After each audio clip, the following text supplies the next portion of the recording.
Hospital کا architect تھا اس سے، تو یہ بڑا ایک مشکل وقت سے گزرا ہے، کیونکہ اس میں بڑی غلطیاں ہوئیں شروع میں، اور جس طرح بدقسمتی سے گورنمنٹ ہاسپٹلز میں ہوتی ہیں، تو یہ بڑا ایک مشکل پروسیس سے یہاں پہنچا. اور آج جب میں ہاسپٹل میں انٹر ہوا تو مجھے بڑی خوشی ہوئی کہ ایک گورنمنٹ ہاسپٹل کی اس طرح کی سٹینڈرڈ، اس طرح کی فیسلٹیز، اس طرح کی صفائی، یہ میں ایکسپیکٹ کرتا ہوں کہ انشاءاللہ آپ ایک رول ماڈل بنیں گے باقی بھی سارے گورنمنٹ ہاسپٹلز کے لیے. کیونکہ ہماری ملک جیسے ایوالو ہوا، ہم تو پہلی جنریشن ہے پاکستانیوں کی، جو ہمارے والدین تو ایک غلام ہندوستان میں پیدا ہوئے تھے، تو جو ہم نے شروع میں گورنمنٹ ہاسپٹلز دیکھے ان کی بہت اچھی سٹینڈرڈ تھی. ہم سب، میں، میری بہنیں، ہم سب گورنمنٹ ہاسپٹلز میں پیدا ہوئے تھے، اور کبھی بھی کسی کو کچھ ہوتا تھا گورنمنٹ ہاسپٹلز میں جاتے تھے. تو پرائیویٹ ہاسپٹل کا تو کانسیپٹ ہی نہیں تھا. لیٹ سکسٹیز میں جا کے پرائیویٹ ہاسپٹلز شروع ہوئے پاکستان میں. اس سے پہلے سب گورنمنٹ ہاسپٹلز میں جاتے تھے. اس سے پہلے تو ہمارے جو سربراہ بھی تھے وہ لنڈن میں اپنا علاج نہیں کرواتے تھے، ان کا علاج پاکستان میں ہوتا تھا. بدقسمتی سے ایک بہت بڑا 70s کے بعد تباہی مچی پاکستان میں، جو نیشنلائزیشن ہوئی، اس نے یونیورسٹیز کا، سکولز کا، ہاسپٹلز کا سارا سٹینڈرڈز ہمارے نیچے آنے شروع ہوئے. اور اس کی ایک بہت بڑی وجہ تھی.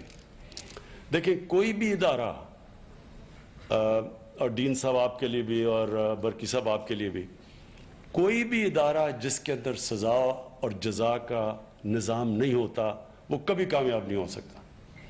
یہ سارا جو سوویت یونین اتنا بڑی دنیا کی سپر پاور تھی، وہ پیچھے اس لیے رہ گئی کہ وہاں یہ سزا جزا کا قانون ختم ہو گیا، اور وہ سب کچھ گورنمنٹ سروسز تھی.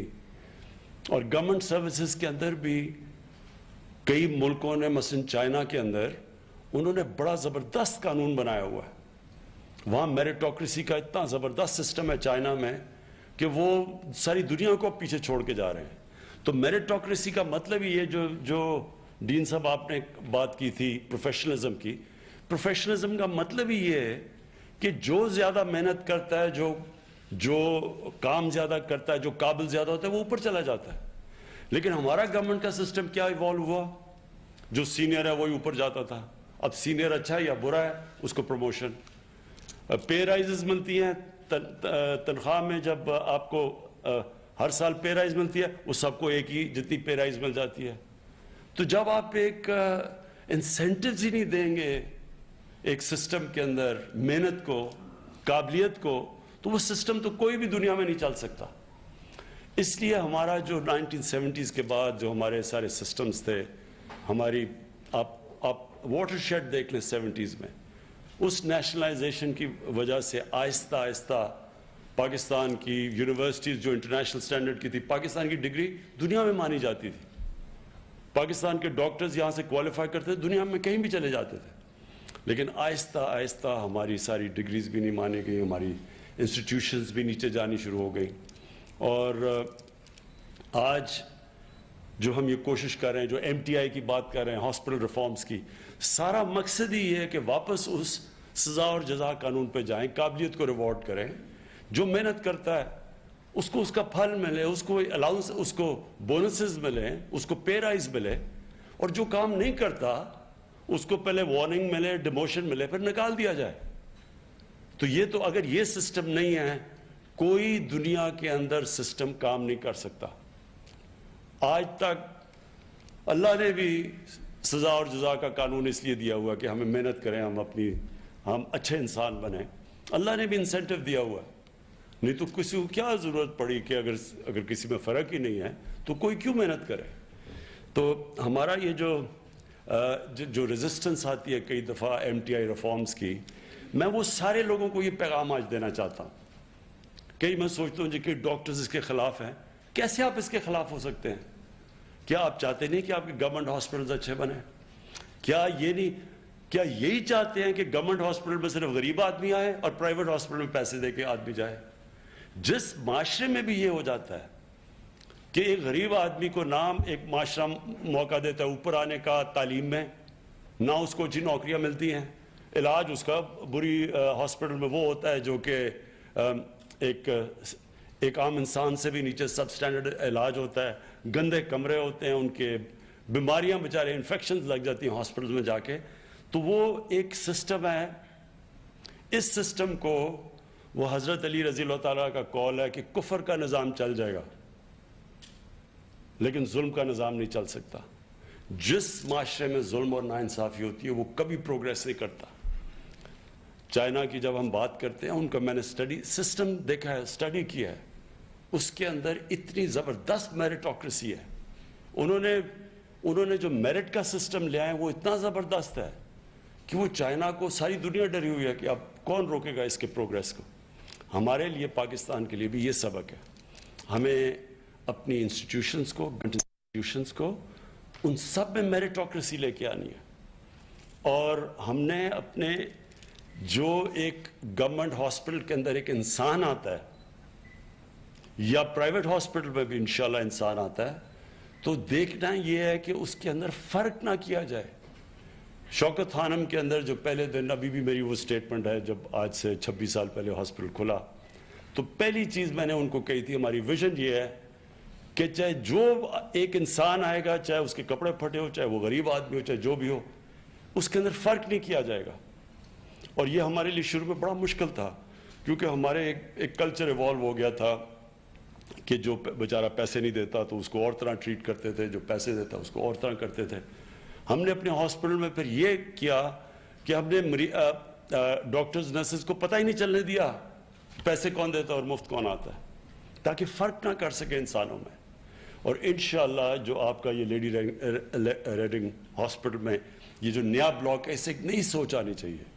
جو بھی ہاسپٹل میں آئے گا اس کے اندر آپ کو میں یقین دلاتا ہوں کہ جب ایک مریض کو جو تکلیف میں آتا ہے اس سے آپ کے صرف جب رویہ ٹھیک ہوتا ہے آدھا تو وہی ریلیکس کر جاتا ہے. وہ جب وہ دیکھتا ہے کہ اس کو انسانیت، ایک نظام مل رہا ہے، ایک ہیومین سسٹم مل رہا ہے، تو اس کی آدھی بیماری تو وہ ریلیکس کر جاتا ہے.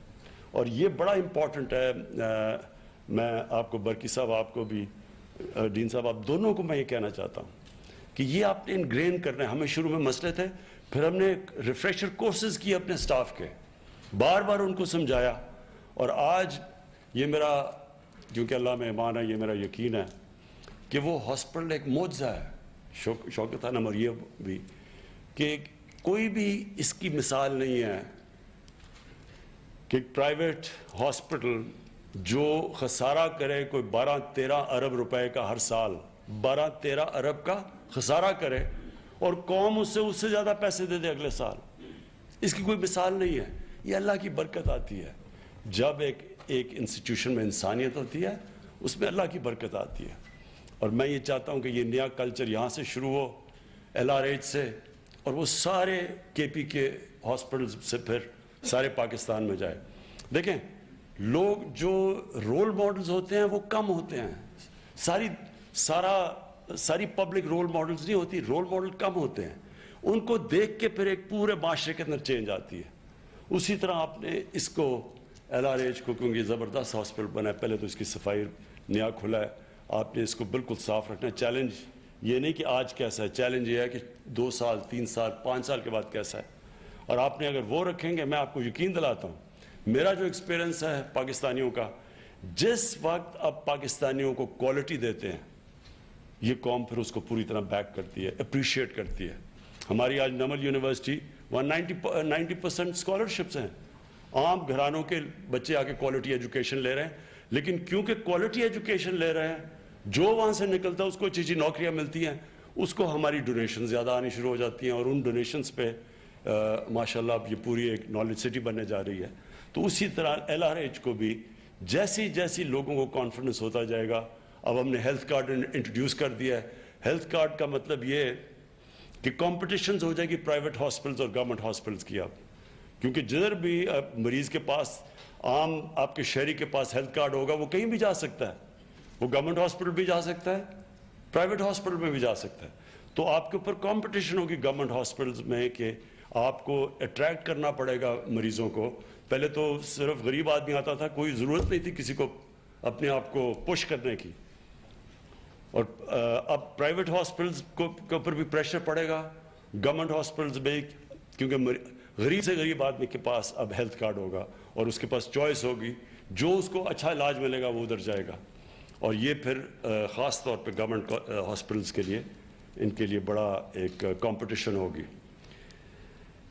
میں پھر سے آپ سب کو مبارک دیتا ہوں، اور مجھے بڑی خوشی ہوئی آج یہ کوالٹی